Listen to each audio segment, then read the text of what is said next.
Hey everyone, we are continuing our series for celebrating women, and I am so pleased to be joined by Lisa Carter. She is the CEO of Niswonger Children's Hospital. Lisa, thank you so much for taking the time to talk to Daytime today. Thank you. Yeah, of course. So we at Daytime Tri-Cities, we are looking at influential women in our community, and your name popped up several times, and so I want people to be able to get to know Lisa Carter as the Tri-Cities humanitarian community member and everything like that. So tell me a little bit about yourself. Where are you from, and how did you kind of end up here at Niswonger Children's Hospital? So I'm from right here, actually in Elizabethton. I was born at the old Carter County Memorial Hospital.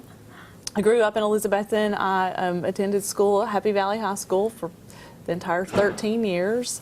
So graduated from there and left, went away to college and got married, moved away for a little while, but when we had children, decided we wanted to be back close to family, so we moved back here. Wow, wonderful. I've been here ever since. Yeah. That's very cool. And so we were talking earlier that you went to school and you played college golf there, right? I did. I went to I know.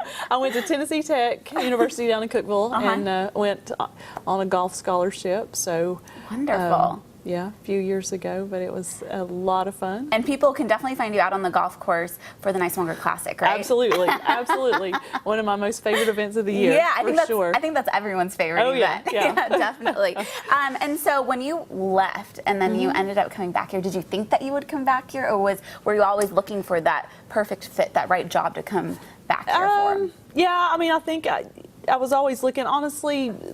Career decisions were really motivated by my family, what my family needed at the time. So, my husband and I often think about that and talk about that, of how his job shifted and how my job shifted, and it was mostly related to our kids and what was going on in our lives at that point. And obviously then being back here and working at what was the old children's hospital at Johnson City Medical Center, and then seeing the transformation to Niswonger Children's Hospital has been amazing. Yeah, it really has, and everyone's really lucky to have you here. So being the CEO of Niswonger Children's Hospital, tell me a little bit about what that entails. Oh, wow. I was talking. That's a loaded question. I know. I was talking yesterday to some of the people at the foundation. We were talking about, the role and day-to-day what it is. And honestly, this role is very different in that so much of the focus is not necessarily on the day-to-day operations and what goes on in the hospital, but it really is the strategic plan and the vision for children's health overall throughout the region. So much of what I'm doing really involves things outside of this hospital. And, that's great because, I often say that if we only serve the children that come into our doors, we're missing a huge population of kids. Yeah. So much of the work that we're doing right now really is centered on the kids who are outside of this building and don't necessarily need acute care services. Reaching out to those communities, that is a huge part of what you all do here at Niswonger Children's Hospital. Absolutely. Another thing is, looking forward, talking about your job, but also talking about the hospital as a whole. What are some of your goals?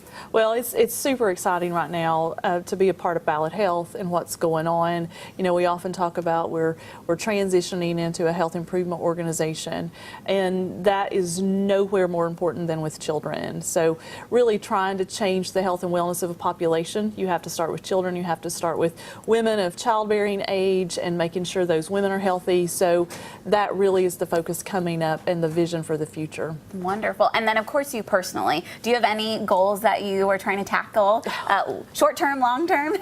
Okay, so I'll share this. I've not shared this with too many people at all. So, I'm continually thinking of, what can I do? How can I stretch myself? Personally, I think finding balance with things personally and professionally is important. So I recently started taking violin lessons. Really? So yes, I've had one lesson. So I'm super excited about that. I've always loved music, and I've played a little bit of guitar here and there, but I love the violin, so I thought, you know what, I'm going to take violin lessons. I love that. Yeah. I'm really excited. So are you going to be playing for us anytime soon, maybe? I could play Mary Had a Little Lamb if, you wanted me to. I've mastered that. Better than me, better than me. That's very cool. And do you find that having that balance, work life, personal life, is something that really has helped you in your success in your career? Oh, absolutely, absolutely. Having family support, and really trying to have a healthy lifestyle, balancing exercise, and balancing the stress level. All of those things come into play. So it's a constant challenge. Wonderful. And so you're from the Tri-Cities originally. What's your favorite thing about the Tri-Cities? I love the seasons.